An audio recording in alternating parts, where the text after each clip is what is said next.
people like to pretend their businesses are so buttoned up and put together. I had the fortune of being able to work for like, the top type of companies in the world. And so like, even within them, like their processes, and it's archaic, it's old. Sometimes it's hard to do stuff just because there's so much bureaucracy and layers. Like, cause growing up, after my parents split, my mom was always saying how everything's so hard. I'm like, I don't want that for myself. Thought I was going to become a doctor. Like my dad's a doctor. So he was kind of pushing that, but I always had an inkling towards business, especially in the age of AI. You don't want to run a business where knowledge is just stuck in people's heads, because if someone leaves or if something unfortunate happens to somebody, all that knowledge is lost. Hello, friend. Welcome.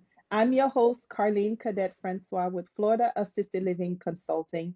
Today, I am here with the amazing Jessica Caress White. She is the founder and managing partner of J. Caress and Company, a boutique consulting firm specializing in operational clarity, leadership alignment, and sustainable business architecture, with the deep belief that business should feel like truth, not performance. Jessica partners with founders and executive and growth stage teams to design systems that scaled with integrity and intention. At the end, her work philosophy: when strategy honors the human element, performance follows naturally. Known for her ability to synthesize complexity into clear, actionable framework, Jessica helps founders eliminate chaos, activate clarity, and build businesses that last, not just lunge. She is the host of Connecting the Dots with Jessica Caress, a podcast where thoughtful conversation meets real world business transformation. Jessica, I am so excited to have you on the show. Thank Welcome. you. Thank you so much for having me. I'm so excited to be here. You are talking my love language: systems, strategies, helping founders find clarity. My goodness. But before you did any of that, can we go into your background? How did you start? Tell us a little bit about yourself. Yeah. So my background is pretty, I don't know, comprehensive, I guess. I'm not sure. So, so I currently live in Florida, South Florida, but I was born in New York. I was raised in Baltimore, though, so Baltimore, Maryland. And then I went back up to New York for my undergraduate, and then I came down to Florida for my master's. So just even that journey of living in Baltimore, and for those who knows Baltimore is a interesting place, and then going Mm. to New York, it was like a complete like mind expansion. And then from New York to South Florida, even that was a completely different mind expansion too, Wow. just because they're two completely different environments. And so when I initially was going to my undergraduate, I thought I was going to become a doctor. Like my dad's a doctor, so he was kind of pushing that. But I always had an inkling towards business. But it's like one of the things like you don't even realize, people like to pretend their businesses are so buttoned up and put together. Girl, it's But very like, messy. Mm. yes, exactly. Like even like I had the fortune of being able to work for like, the top type of companies in the world. And so like, even within them, like their processes, and it's archaic, it's old. Sometimes it's hard to do stuff just because there's so much bureaucracy and layers. Like I think the bigger companies, they're really good at marketing, so then it's kind of like with pre-med, you have to learn all these process. And with my work, like I'm able to fix a lot of processes, like from Wow. just analyzing numbers and talking to people, and I can paint a picture. I'm like, okay, this is probably what's going on. And you know what? I'm usually Mm. right. I'm like, yeah, this is what's going on, So, so Mm. it's like I didn't really realize it when I was just trying to find my way and find my journey. But it's like with the pre-med background and just understanding processes in a very detailed level, it's able for me to like hear a business process and immediately think about different ways it could be done better, smoother, more efficient. And so like it brings me joy to help people, because like for me, I didn't want to go to medical school because I wanted to live life and enjoy life. Mm-hmm. And And you deserve to. Thank you. Thank you. And like have an easier life because growing up, after my parents split, my mom was always saying how everything's so hard. I'm like, I don't want that for Oh, myself. Now in the business world, the work I do helps people to have an easier life. It mm, helps them to enjoy each day more and more because something that they were dealing with for however long before we crossed paths, I'm able to help them figure out a way to overcome that and they see, light at the end of the tunnel and start enjoying things more and more. that is so profound because, in my world, I help people establish their businesses, people from the medical field, and they are so good with closing their eyes and caring for their client. But then that business aspect of things, all these things you mentioned earlier, they don't even want to think about those things. That is painful. And I can see how what you do is so profound because could you imagine if someone could get over their fears to even start a business? And if they can struggle with business systems, for example, that's one big one that I'm very focused on, business system. But you can see how someone could even be confused to know what does that mean. I mean, if I didn't hire my coach, I wouldn't even know what business system is. So hearing you talk about business system, what does that mean to someone listening right here? Like, what does it really entail? We could break it up into just the different cycles or different phases of a business, right? So Mm-hmm. to break it down, let's say you're offering a service and somebody wants to buy it. Okay. How do people know what you're offering? How can they buy it? How are you tracking who's buying it? How are you tracking how much they're buying? How are you Mm-hmm. tracking how they feel about what you're offering? How are you tracking the performance? How do you know what you're doing is really good? And so a lot of the times people will have things in text messages or emails or somewhere over here or somewhere over there. And they feel like everything's so chaotic because it is. You don't have a streamlined process for, making sure that you have the proper follow-ups for each of your customers. Cause that also affects profitability. That affects how much money you're making. So if Mm-hmm. you are just trying to run your business from your head, there's a high chance there's a lot of money that you forgot about because you don't have a tracking system. And so, it's the most infamous is like your CRM system. And so it's basically, okay, it's you want to have some type of tool, not an Excel sheet. You can use an Excel sheet to get started and organize your information, but you want some type of tool where you can track all of your contacts. You want to track the birthdays, maybe, if you're a business owner and you want to, elevate your customer experience, right? So tracking special information about your customers, tracking the last time you were in contact with someone, tracking any follow-ups you're supposed to do with them, setting reminders for yourself. So basically like really, really making your day as easy as possible with just tools that help you to reduce the amount of decisions you have to make or reduce the amount of manpower that you're just keeping in your head. You're getting it all out into a tool that kind of just helps your life to become a little bit more automated in a way where you can just focus on the things that you love doing. I love that.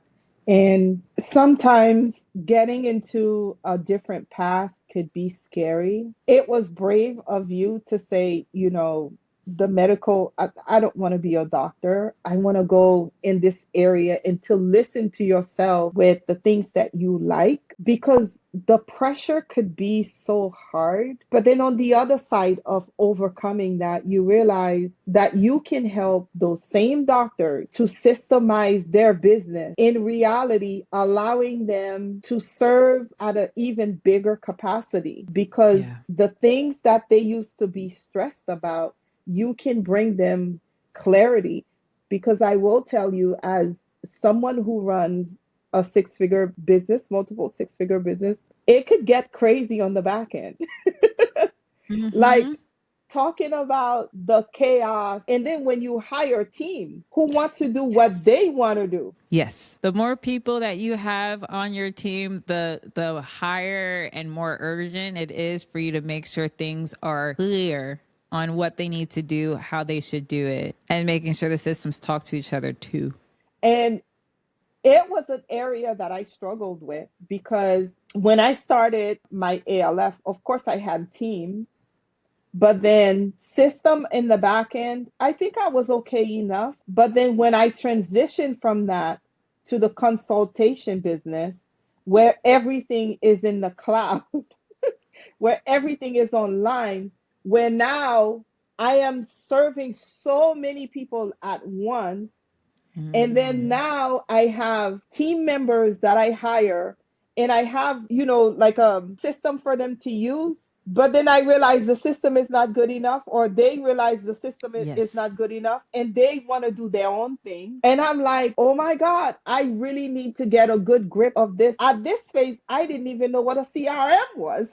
Mm. you know, Mm-hmm. I have my website in one area, I have my emails in one area, and text, like so many separate systems. For a new business owner who is at the very beginning phases, they don't understand what we're talking about, okay? They're like, what is a CRM? What does it mean to have them communicate? What does it mean to have a SOPs for your staff? Could you break it down? Yes. Yes. Yes. Yes. So for someone that's new starting out, you're probably thinking, okay, like who do I know that will probably, if they want to open up a ALF center, right, an assisted living center. So who do I know that would benefit from this? Right. So that's something, whichever names pop into your head, that's who you want to put into a CRM. So CRM stands for Customer Relationship Management System. And so if you are looking to launch something, business is all about people and relationships. So you want to make sure, like, even if you're starting out, like there's a tool called HubSpot. Everybody talks about HubSpot. So you can start with that one for free, where you can just, upload people's information, like, okay, potential client, potential client, potential client, because later on, when you start calling people or reaching out, when your facility is ready to be opened, you want to make sure you track all of that. And then also, like, you can also put in the different information about people, like, okay, this patient needs this type of medicine. Let me make sure I document that for when I debrief with the doctor or the CNA that's taking care of the older person, right? So it's basically you want to have a way of tracking all the important information about, maybe it's a vendor as well. This vendor provides this service. This vendor comes to clean the sheets, for example, or do Mm-hmm. laundry, and this is their schedule, this is their pricing, this is everything. You can also track that into your CRM system, so your customer relationship management system, because you want to start that sooner rather than later, because let's say you have been managing everything in emails and then you got so big, let's say you have 2-3 facilities now, then it's like, this is just too much. Then you're going to have to go back and clean all of that up, which takes a lot of time, effort, and you might have to hire someone to help you do that. So if you're even thinking about opening up a facility or opening up your own business, you want to just start organizing your information about people who you could potentially work with sooner rather than later, because then it becomes a headache after you get your momentum going. Then it's Mm-hmm. like, oh my gosh, this is unbearable because I have so much information in so many different places and I don't even know where to start my day. So if you are just starting out and you want to start a business, start collecting people's information and putting it into a tool from now, and then you can build off of that later. You can integrate your emails in there, so then when every time you're emailing a particular person, you have that history in a record, versus having to go to all these different places. Like, where did we talk about this? I know I said this, or I know they mentioned this, but that's the key of really helping your future self to be less stressed out, of just like really starting with organizing your information. I love that. Even at my conferences, people show up and you see them doing what they're supposed to do, networking. And I tell them, what you do with that relationship, that card that you're walking away with, it's what's really going to bring you the success. And I think it aligns perfectly with what you're saying. Because even as an example, you take that card, in your facility is not up and running yet, but you can start putting that contact information. For example, this person could be someone that can help you with placement, to bring residents into your ALF. And you put their emails, phone numbers, and whatever notes you want to put into that CRM. And I even told one, as a matter of fact, I spoke with one yesterday, and I said, at the bare minimum, you need to take these cards and put them into a Google spreadsheet so that when you do have a CRM and when you change CRM, because you're going to grow into, you may Mm-hmm. need to pay for one that allows you to have a certain number of emails because they all have their own capacities. But then Mm-hmm. you have everything in a CRM, in a Google spreadsheet, and all you're doing is uploading that Yeah, CRM, and you're never really going to lose your email. exactly. Thank you for touching on that because it goes a really, really, really It long does. way. Does. And you want somewhere you can come back to because every single day you're ideating about something, right? How can I bring in more business? Or how can I do this? How can I do that? And I'm a big believer in like you have everything you already need. You just don't know it yet. And you realize it when you start reviewing information that you have, when you start reviewing people that you actually do know. And sometimes it's tedious, but when you go person by person by person, it's like, oh my gosh, I have all this potential opportunity right at my fingertips. One good example is your phone. I know sometimes I'm like, oh, someone asked me for an information, and I know somebody who does it. And I'm like, who on my phone knows it? Over time, I catch myself doing that more than I should. So what I started doing, I started documenting on a spreadsheet. Uh huh. In this category, in this area of business, these are the people that I know. In my podcast, these are the expert who spoke. These are the areas of their expertise. So now I don't even try to keep things on my phone anymore. Now I try to get everything as much as possible into a CRM system. And we started doing that not too long ago, maybe less than a year. And the level of contacts that we have, when somebody send an email, they want an introduction or they are looking for someone in a specific industry, we're able to take care of it. And better yet, my staff are able to take care of it without my involvement, without even reaching out to Mm. me, oh, Cardine, who do you know? So I Mm. love how that system side don't have to be complicated. Your SOPs, can we talk about the SOPs, for Yes. example, what they are and why we need to have them? Because I think SOPs in your system goes hand in hand, but people can hear those big words, CRM, SOP, system, and they can get lost. Yes. So the SOP is basically instructions on how to do things within your business, right? How to use the CRM, you know, why it's important, and the downstream processes that come from the CRM, why it's important to have a source of truth. And this is important when you're really starting to like scale and bring people on, because you don't want to run a business, especially in the age of AI. You don't want to Mm-hmm. run a business where knowledge is just stuck in people's heads, because if someone leaves or if something unfortunate happens to somebody, all that knowledge is lost. And so with the SOPs, it gets everybody on the same page. And then it also gives you a chance to review, like, okay, this is the role, this is what it entails. And then if you see, let's say you have to do your performance evaluations or something like that, Mm-hmm. it also helps you as a leader keep things segmented, because let's say you hired person A for a very specific job, and then all of a sudden the job starts sprawling into all these other areas. That actually can be really conflicting, because now this person had expertise in one area, but just because they're there and you don't want to hire another person, you start using them in all these other areas, but they're not necessarily an expert in those other areas. So you're actually maybe harming your business and causing churn. And then plus your team member might be starting to get burnt out. It's not going to tell you, you know? So the SOPs kind of keep you as a leader accountable, like, okay, this is the designated role, and whoever serves in this role, this is the only thing that they should focus on. And then you do the same thing for the next role. And it kind of keeps everything just really structured, and expectations are set for both sides. And then with you as a leader and your business is growing and you're having more needs, then it's like, okay, let's figure out what this new role should be, versus trying to have gray areas for different people. And then it's really hard for you to keep track on who does what and why. And then also it makes sure that everyone's kind of beating to the same drum. I love that. And I will testify, you can get lost in your own SOPs. How do I know? Well, it has happened to me.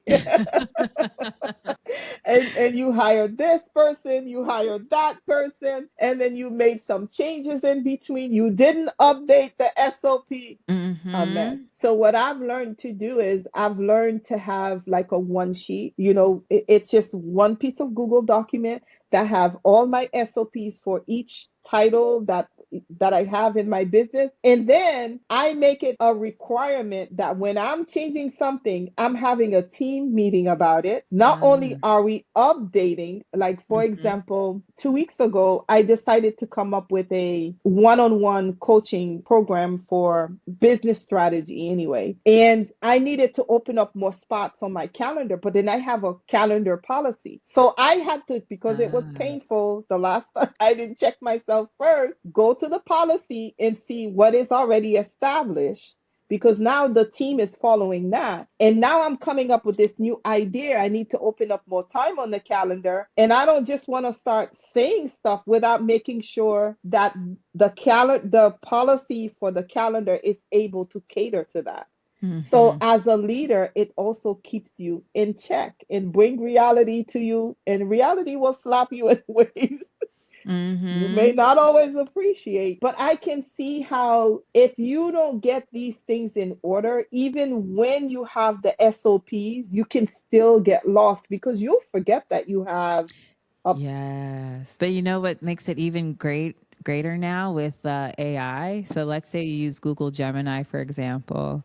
The fact that you have those SOPs, you can create these things called gems. And then you're able to just ask it a question and it will review Mhm. the knowledge that you've uploaded to it. So in this case, the Mm. SOPs, and you could say, I want to do a coaching course. What is the current calendar policy that's blocking me from doing this or something like that? Or what do I need to change within the policy to allow this to happen? So instead of you Mm. having to like read through all of it again, you can take that SOP, create a custom gem, and then you can just ask it questions. And that is done through Google Gemini. Mm-hmm. See? Mm. Another jam, girl. I'm about to go implement this. Yeah, that's why like it's so important to have all of your information organized so you actually can use AI. Like people don't know where to get started now because their information is not organized. You got to get your Mhm. processes, people, information organized, and then you can use AI to make your life even more easier, you know? You got to have more Mhm. time outside. Yes, I love that. Because even with us, we use AI. Like my calendar is connected to ChatGPT, but I don't think I'm using Google Gemini. And I'm about to go implement this because anything that can make your life easier so that you can go out and change the world, it just frees up more time that you can focus on the things that nobody but you are able to Hmm. do. And Exactly. I love how you break it down in a way. You talk about how business should feel like truth and not performance. And I Hmm. think all of that play a role into helping your business to feel like truth, showing up at your business where you feel like you're not stressed and you Yeah. have the mental clarity and capacity to do the thing that God created you to do. What are some perspectives that you can give my audience with those frameworks? Yeah, I mean, I think the first step is extreme honesty, Mm-hmm. you know, honesty with yourself. Because I think, we all go through it sometimes. We know that there's something wrong, but we just don't want to look at it. Mm-hmm. We don't want to address it. And so then when you don't want to look at it or address it or accept the current reality that it's in, that's when things start becoming performance. You want to save face, like, oh no, everything's fine. No, and somebody asks you a question and that question is related to the thing that you're avoiding. But since you're avoiding it, you're not going to answer truthfully and honestly to the person answering that question because Mm, you're a leader, right? So, that's you deep. know, And so because someone asks you a question about something you're avoiding, you'll be like, there'll be some type of response. And then it gets the person knows that you're saying some nonsense, Mm-hmm. actually, Yes. They're not going to Mm-hmm. tell you, but they know. Yeah. Next thing you know, the relationship dynamic is a little bit weird Mm, because you're that's being true. short or, you're just not being yourself. And people know it, but they're not going to tell you. Mm-hmm. They're not going to Yeah. tell you. And so that's why I say start with honesty, start with honesty with yourself. It may not be something you have to adjust with the team per se, but you need to be honest with yourself and then evaluate, okay, how am I going to handle this situation? What do I need to do to like learn more about it and come up with a game plan and, fix it? Then you could, let the team know like, okay, these are some of the changes that we're doing because of X, Y, and Z. And so when you're able to have that honesty and clarity within yourself, then that provides like an environment of clarity and transparency of what's appropriate to share with other people. And that's when it Mm-hmm. starts to feel like truth, because then when you are able to have that transparency with people that you're working with on a regular basis, you never know what ideas they may come up with to help you out. Mm-hmm. Then It's it true. becomes a collaborative environment. Then your team members feel like they're contributing to something that you're building together. They feel included. And even that, they feel like they're part of a greater purpose. Then it feels like truth, like we're all beating to the same drum. You guys know what's going on to what's appropriate for them to know what's going on. I'm valuing your input and we're doing this together. I think that creating a culture as a leader, because there's a huge difference between a leader and a boss. I feel like what you're saying also create that culture of collaboration. And I've told my team all the time, listen, I don't know. I don't have clarity around this. I'll come up with an idea and I'm like, here's what I want to accomplish, but I don't have clarity on it. Could you guys help me figure this thing out? Could we Mm-hmm. figure it out together? And I think if we can just be real with ourselves, because like you said, it's true. Your team know that you don't know. They know, Mm-hmm. they know that you're just winging it. And if you can't say you don't know, how are they gonna tell you that they don't know? They Are you won't. even gonna tolerate that? Exactly. And even deeper than that, it will affect your income, the money that you're able to bring into your business. Yep. Yep. So if we can think of being real with ourselves play a role into how much money we're able to make. I think for some of us it will click because even the customers you serve, if you are winging it, Yeah. Even they will know eventually. They will know eventually, and they'll find someone who's not winging it. exactly. Exactly. So all in all, I feel to be efficient, just be yourself and let it be known that you don't know, but you can find out. It's okay you don't know, just find out. Mm-hmm. Nobody really know everything, and even when you thought you know everything, there's always something that you simply don't know about, which leads me to my next point, because sometimes if we're pretending we can be busy, right? Yes. Yes. How does busy as a leader works with the team? How, from your perspective, how do you believe the team see that, and what leaders can do to get out of busyness? Yes. That's an excellent question because everybody's busy. Hmm. So, like, when someone tells me, oh, I'm sorry, I was so busy, I couldn't, I'm like, everyone's busy. What are you really Hmm. doing? Because as a leader, it's your responsibility to be clear on your direction. It's your responsibility to have Hmm. foresight. It's your responsibility to steer the ship, right? People are looking up to you Hmm. for direction. There's a difference between busyness, just to be busy, and like pointed strategic busyness. If you're busy just to be busy and you're just doing all these things where, like, let's say, oh, I'm writing a book. Oh, I'm going to start a community. Oh, I'm going to start a golf networking group. I'm going to start this. I'm going to start that. I want to do all these things at the same time. Why? What's your goal? Hmm. Yes. So if you're making yourself busy just to be busy, your team members are not going to come to you with things that are actually going on in the business. Ooh, that's deep. Yeah. And then the quality of things will start to decline. And then next thing you know, a couple of months down the road, you're in chaos and you don't know why. Or people are leaving and you don't know why.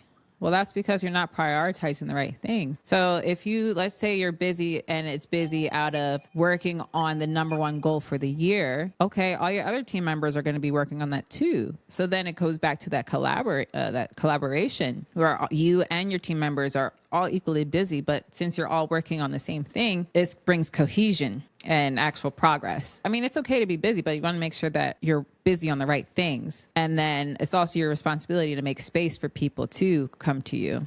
Did you guys hear that? I am testifying that what she is saying is truth, 100%, no doubt. Because you know what? That have happened to me where not because I am so busy outside of the team, but I told the team in this specific time, I am working on X, Y, and Z, no distraction. And then someone that will play a huge role into the business growth will send an email or something that I need to know about, and they will hold it back. They won't tell me because I was Mm. very busy. And I'm like, but Mm. it's so and so, and I needed to speak to so and so. I was busy. Yeah. Yeah. I'm telling you. So these are big, big, big gems. And as leaders who get into business because we want to grow, we want to change our lives, we want to change the next generation, we want to create generational wealth. There are so many things that we need to know in between. And a lot of them are not hard to do. It's just having the awareness in the person. Like Jessica, they can reach out to you, you would help them. You know, Mm-hmm. a simple call will save you thousands oftentimes. And we know that caregivers are known to be burnt out, and couple Mm-hmm. that with operating a business. And as they grow and they're keeping their heart, how do they properly grow their business in a way that keep a structure that don't drive both themselves and their teams and their family members crazy? Yeah, I think that's where it gets hard, especially as a caregiver, somebody who's really highly empathetic. And this is where the words of boundaries come from. So if you're already feeling burnt out, then there is something that needs to change, and it might be uncomfortable for you to change it. Or maybe perhaps, there's also like with caregivers, there's also that element of control where, they want to control everything to make sure like the person is probably, It's because there's like perfect. real ramifications if it's not. Hmm. And so that's where you also need to be honest with yourself and say, like, I can't keep going on like this. I need someone to help me. Hmm. And then you find the help and structure the help, making sure you know specifically what you need help with. So again, it kind of goes back to, taking a couple steps back for yourself, being honest with yourself, then asking for help, because that's the only way you're going to grow. You can't go from point A to point B doing the same things that got you to point A. You have to Hmm. change things in order to get to point B. That's why you're not at point B, because you're Hmm. not doing what you need to do. So it's again the responsibility of taking a step back, having an uncomfortable conversation with yourself, and then making the uncomfortable decisions to change things, whether it's, removing somebody that from your team that is, I don't want to say dead weight, but dead weight, like Hmm. it maybe someone that's super nice. You love their personality, but their work They just can't do their sucks. work. Yep. I've been Now you're around that. suffering for the nice personality. I'd rather have Hmm. someone that's kind of mean, but they're excellent at their job, than someone who's nice and they suck. Like, Can I say I've been there? I feel like you're reading my mind, and then you're telling, and then you're advising me from all of those mistakes that I made in the past. Oh, trust me. And I tell people, especially like another big one is when good people that have good heart, when we have money, okay, when we have money, yes. we have to be extra careful with that money. Same Yes. thing. Yes. That Yeah. is so profound. It's so Mm-hmm. true. So, so Mm-hmm. true. Yeah. Anything else you want to share with my audience? Oh man. I don't know. I feel like we hit on all the great things today. But at the end of the day, like we're all learning. And I think the last thing I want to say is just give yourself grace. Even if things are chaotic, just tell yourself it'll be okay. If you feel like you don't know if you can do this another day, or something's got to give, like it's okay to feel that way and embrace Hmm. that feeling. Sit in Hmm. it. You might get some type of internal revelation on what your next step Hmm. should be, but definitely give yourself grace. I love that. And how can they find you? This was so amazing. Thank you so much. Thank you so much. Yeah, you can find me on LinkedIn, Jessica Carice White. You can also find me on Instagram, Jessica Carice. My website, jcarice.com. I'm everywhere. You could check out like Connecting the Dots with Jessica Carice on YouTube. So yeah, anywhere and everywhere, Jessica Carice. That's so amazing. Thank you so much. I'm so grateful that you took time out of your busy schedule to bring all this wonderful value to my audience. And this was so amazing. So thank you so much. Oh, thank you so much for having me.